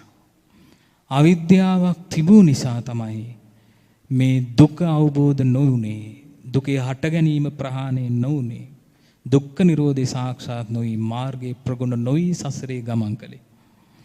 ඒ නිසා අවිද්‍යාවත්, තෘෂ්ණාවත්, බන්ධනයක් තිබීමෙන් මේ දුක නැවත නැවත සකස් වෙනවා කියන එක පිළිවෙලින් අවබෝධ කර ගැනීමෙන් ශ්‍රද්ධාව ඉපදිලා විමුක්තිය සාක්ෂාත් කරගන්නට මේ ශ්‍රාවකයාට වාසනාව උදා වෙනවා. එතකොට අපි කොච්චර ශ්‍රද්ධාව ගැන කතා කළත් අපේ ශ්‍රද්ධාව අපේ කටේ රැඳෙන බුදුගුණ සජ්ජායනාවකට විතරක් සීමා වුණොත්, අපේ කටේ සහ කනේ දැවටිලා තියෙන බුදුගුණ කවියකට විතරක් සීමා වුණොත්, මේ ශ්‍රද්ධාව උපදවා ගන්න තියෙන පංච උපාදානස්කන්ධය දුක්ඛ වශයෙන් දැකලා දුක අවබෝධ කිරීමෙන් ශ්‍රද්ධාව උපදව ගන්න වැඩපිළිවෙල අපිට යට යනවා. ඒ නිසා අපි තේරුම් ගන්න ඕනේ දුක අවබෝධ කිරීමෙන් ශ්‍රද්ධාව උපදවා ගන්න සැබෑ පිළිවෙත මතු කරගන්න. අන්න එවිටයි ශ්‍රද්ධාව බොහෝ ජනිත කරගන්න උපකාරී වෙන බුදුරජාණන් වහන්සේගේ ඉපදීම සම්බුද්ධත්වයේ පිරිනිවන් පෑම සිහි කරන මේ කාලෙදී බුදුරජාණන් වහන්සේ කෙරෙහි සැබෑ ශ්‍රද්ධාවක් උපදවා ගන්න ලැබෙන්නේ. ඒ සැබෑ ශ්‍රද්ධාව උපදවා ගන්නට නම් අපි අපේ සිත තනි කරගෙන සිත තුළින් දකින්න ඕනේ මේ පංච උපාදානස්කන්ධේ හට ගැනීමත් වෙනසී යාමත්. අපි ඒක දැනගෙන දැකගෙන ශ්‍රද්ධාව උපදවගෙන නැත්තම් අපිට තවමත් අපේ බුදුරජාණන් වහන්සේව දැනගන්න දැකගන්න ලැබිලා නැහැ. බුදුරජාණන් වහන්සේ කියන්නේ කොයි වගේ ශාස්ත්‍රවරයෙක්ද කියලා ඒ චිත්ත ප්‍රසාද කියන දේ අපි අද වෙනකන් අත්විඳලා නැහැ. බුදුරජාණන් වහන්සේ කෙරෙහි යම් පැහැදීමකින් අපේ සිත අදටත් පිබිදෙනවා නම් මේ අවබෝධයත් එක්ක ඇති වෙන සිතේ පිබිදීම සංසාරේ කවරදාකවත් වෙනස් වෙන්නේ නැති සැපේම ළඟා කර දෙන තමන්ගේ ජීවිතයේ එකම රැකවරණය ලබා දුන් මනුෂ්‍ය රත්නය බුදුරජාණන් වහන්සේ කියා ප්‍රඥාවෙන් අවබෝධ කරගන්න පුළුවන් ස්වභාවයක් ඇති කරගන්න පුළුවන්කම තියෙනවා. ඉතින් ඒ නිසා ශ්‍රද්ධාව කියන දේ දුකෙන් නිදහස් වීම පිණිස උපකාරී වෙන දෙයක්.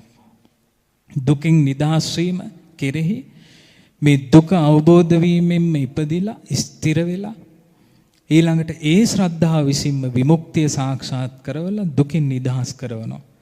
එතකොට බුදුරජාණන් වහන්සේ කෙරෙහි තියෙන පැහැදීම බුදුරජාණන් වහන්සේ වදාළ ධර්මයේ පුරුදු පුහුණු කිරීමෙන් ස්ථිර වෙනවා නම් අන්න ඒක තමයි ධර්මයෙන් බුදුරජාණන් වහන්සේව දකින්න පුළුවන් කියන්නේ. ධර්මයෙන් බුදුරජාණන් වහන්සේව දැකලා තව තවත් ධර්මයේ පුරුදු කිරීමෙන් නිවන සාක්ෂාත් කරන්න පුළුවන් කියන්නේ ශාස්ත්‍රුන් වහන්සේව දැකලා ඇසුරු කරගෙන ශාස්ත්‍රුන් වහන්සේගේ පිළිසරණ තමන්ගේ ආධ්‍යාත්මය තුළින් ලබාගෙන නිවන් අවබෝධ කරගන්නවා කියන එකයි. එතකොට අපේ ජීවිතේට අපි තනි කියලා හිතුවනම් බුදුරජාණන් වහන්සේ පිරිනිවන් පෑවා අපිට බුදුරජාණන් වහන්සේ නැහැ කියලා හිතුවනම් මෙවන් වූ ධර්මයක් පුරුදු පුහුණු කරද්දිත් අපිට බුදුරජාණන් වහන්සේ කෙරෙහිම නම් ශ්‍රද්ධාව උපදින්නේ. උපදින ශ්‍රද්ධාව නිවන දක්වා අරගෙන යනවා නම් මේ ධර්මයේ තුල ඒ බුදුරජාණන් වහන්සේ වැඩ සිටිනවා. වැඩ සිටින බුදුරජාණන් වහන්සේ අපිට දකින්න තියෙන්නේ මේ ධර්මයේ පුරුදු පුහුණු කිරීමෙන්මයි.